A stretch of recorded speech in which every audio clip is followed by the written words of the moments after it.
Welcome to Recovery Inspired Hope. I am so excited today. I have another beautiful, strong woman in recovery, my friend Raylene, all the way from Florida. And we've got her on the show today. She's going to be sharing some amazing experience, strength, and hope. She's also going to be talking to us about some really difficult things that she went through in her recovery journey and in her substance use disorder. And so, we don't like to hide anything here. We like to be open and honest because this journey is not easy. But Raylene is someone who is proof that no matter what you have been through, even in your recovery journey, that you can still make it one day at a time. Raylene, say hello to everybody. Hi, everyone. And tell us where exactly are you from? I live in Newport Richey, Florida. Awesome. Newport Richey, Florida. Cool. So, tell us a little bit about your journey, your like growing up and stuff. Did you have like a pretty like normal household? Did you grow up in like, chaos? Like what was the kind of like, the precursors to your substance use disorder? So I had like a normal, kind of normal upbringing, like, up until like my parents got divorced. And then, substance abuse wasn't involved at that time, but, other like behavior, I was getting into trouble and skipping school. And, I think I had smoked, weed for the first time at like, I think it was like around 15 years old. But it wasn't really substance yet. It was fighting, in school, fighting people. And, I do come, my father, has substance abuse issues. So I did come from that. And so that's kind of where it started. Genetic predisposition and also your atmosphere of like growing up in that environment. Yes, for sure. So what happened that because I know we talked behind the scenes a little bit, and you talked about being involved in human trafficking, which is something that I am a huge supporter of, trying to help women who have been through human trafficking. How did you get out of that? I will say by the grace of God, that was a moment that I prayed and asked God to help me. And I mean, it was him that I got out, because you hear the stories where it ends, and it's either, death, or you get shipped to another country or whatever. It was a short time. It was about 2 months, but I did make it out by the grace of God, for sure. I owe it all to him. Wow, that's powerful. Yeah, mine was too. I ended up just like happen chance to get arrested on some weird like charge from 6 years before. Like it was just crazy. Like just got snatched right out. It was just crazy. So yeah, I always love to hear victory stories of overcoming with that situation. So what happened that made you decide, hey, I want to do something different. I don't want to get high anymore. I need to change my life. I was in that desperation, like hopeless darkness. I wanted to die. And I had someone I was with for 16 years, and he had like got shot, and just a lot happened there. And I went into like a really deep depression. And again, like, I always was a believer in God, but not until recently is where I like extremely like gave my life to him. But he's worked in all these situations. So I cried out again, and like I had found an ad on Facebook, and it was like, I had no insurance or nothing. It said, if you want help, and call this number. And I called the number, and they paid for my treatment. They flew me out to California. Wow. That's crazy. You just called a number and they just flew you out to California. Yeah, it was like, and it wound up being like I mean, not on my end, but it was kind of like some kind of scam thing, but it helped me. They paid for my treatment, my sober living, like they paid Wow. for everything. So, I mean, I was blessed for sure. Gotcha. Gotcha. One of those like insurance things or whatever. But you got Yeah. sober out of it. I mean, so, Yeah. so okay, what was your pathway for getting sober and staying sober? Like when you were in treatment, like did you do like meetings? Was it like yoga? Was it spirituality? Like what was it for you? For me, I did 90 days in treatment, and then I did 10 months in sober living. And I did AA for sure. I did NA and AA, but more AA. Mhm. What I did was I just kept on listening to the suggestions and 90 meetings in 90 days, and get a sponsor and work the steps. And so I just started doing all that, and it worked for me. And I stayed out in California for like 3 years. And then by then I was ready to come back, and now I'm here back in Florida Yeah. where I started all the drugs. Wow. So how is that like being back in Florida? I mean, is that like your old stomping grounds? Yes, yes, right in it. So how do you uh protect yourself? um I have boundaries big time. I have God. I pray, I go to church, I have a solid foundation, with people that hold me accountable, and just a good group of people, in my life. I work in treatment. Hmm. So Awesome. That's awesome. So that yeah, really but the helps. biggest thing, yeah, the biggest thing I would say for me was I had, because I came back to my father, he's an addict, and so I had to have boundaries, right? Healthy boundaries, yeah. And that was a big thing for me, is to learn boundaries. But I'm so like such a loving person, and I love to love on everybody, so I Mhm. just always been like that, and I wanted to like be the voice of others, and like see people when I see them. I just love on them, and I give them a hug still, and just show them like there's hope. That's all, like, Yes. Encouraging and empowering. Yeah, that's so important, especially like other women. I am like huge on that. Now you were like really big on like speaking out about your recovery. And why is that so important to you?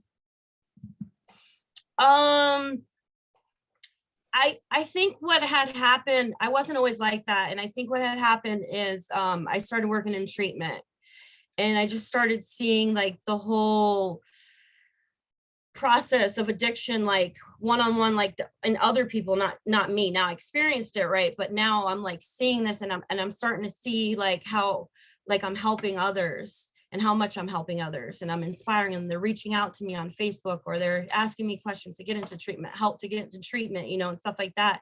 And I just was like, I just want to be the voice for others, because there's a lot of people are so ashamed, because I've went through it too, where like, oh, you're an addict, you know what I mean?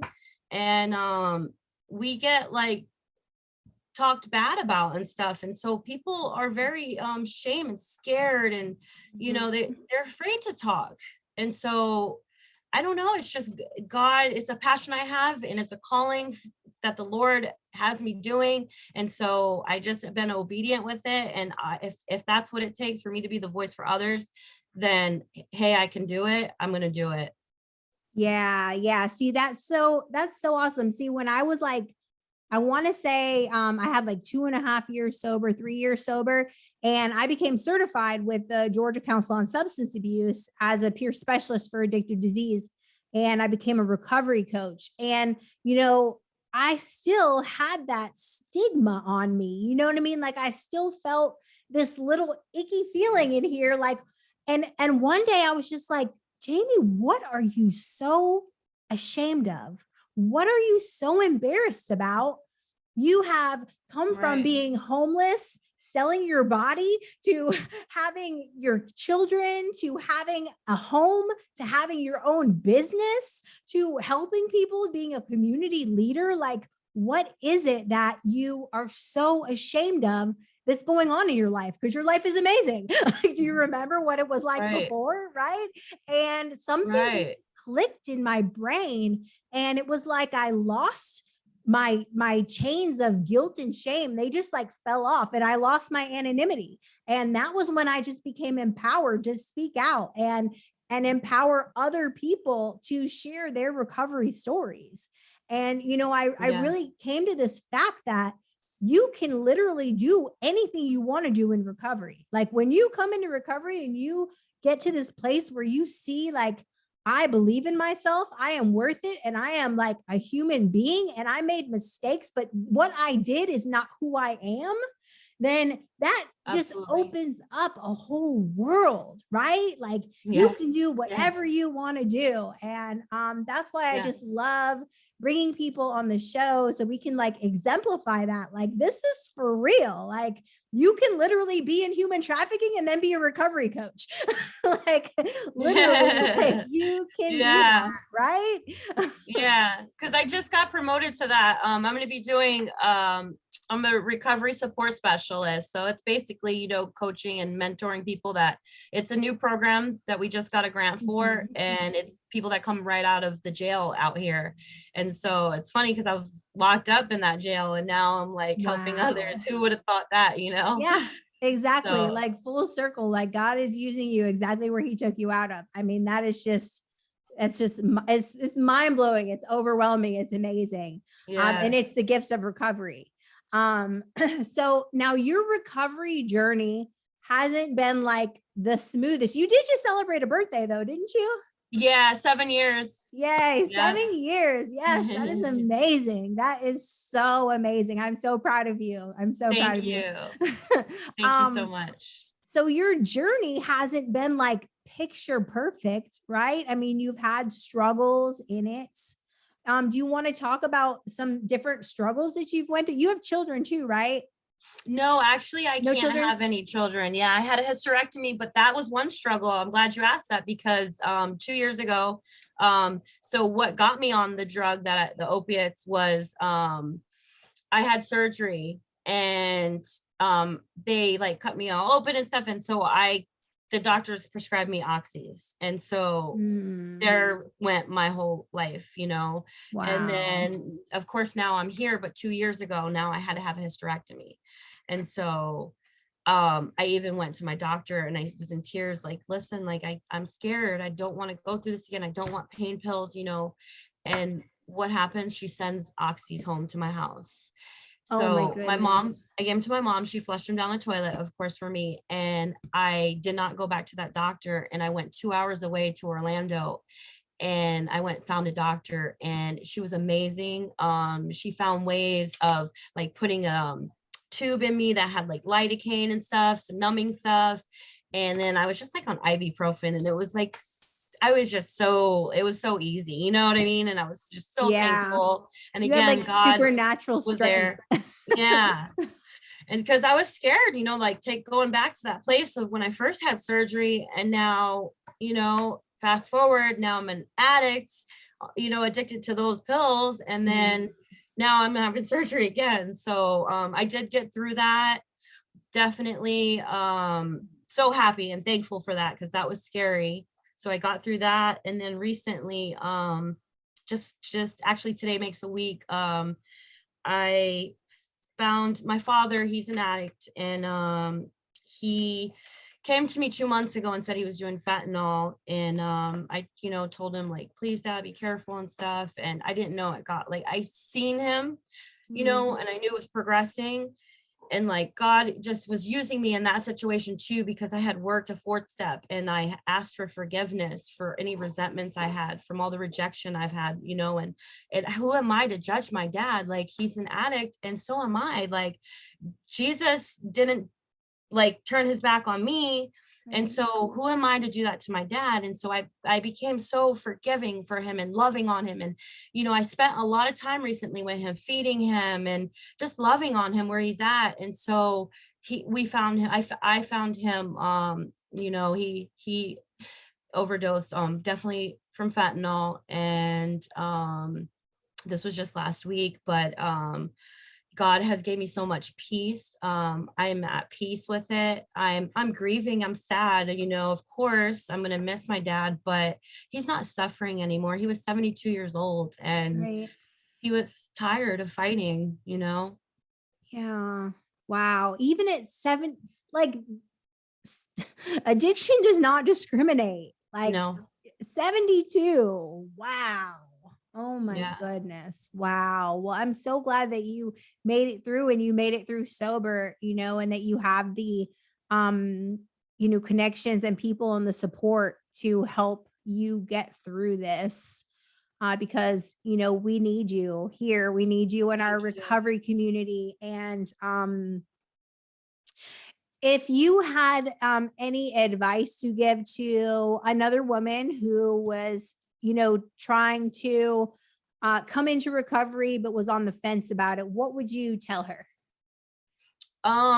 Just don't give up and do what anybody suggests you to do. And it's so important, I know you come in with trust issues and brokenness and hurt and pain, and I get it. I came from that place, but just trust the woman ahead of you and let them guide you, and do what's suggested, with whether it's the meetings or therapy, dig deep and get that healing. And I'm a firm believer of God. Find God, however, just ask him into your life, because it's so important. Mm-hmm. Thank you so much, Raylene. Thank you for your boldness and your courage to share on our show and to give hope to so many people and to be such an awesome, shining example of this is what recovery looks like. Miss Raylene from Newport Richey just celebrated 7 years. Awesome, awesome. Well, thank you guys for tuning in. Make sure you subscribe to Jamie Tall on YouTube, and we will see you next time on Recovery Inspired Hope.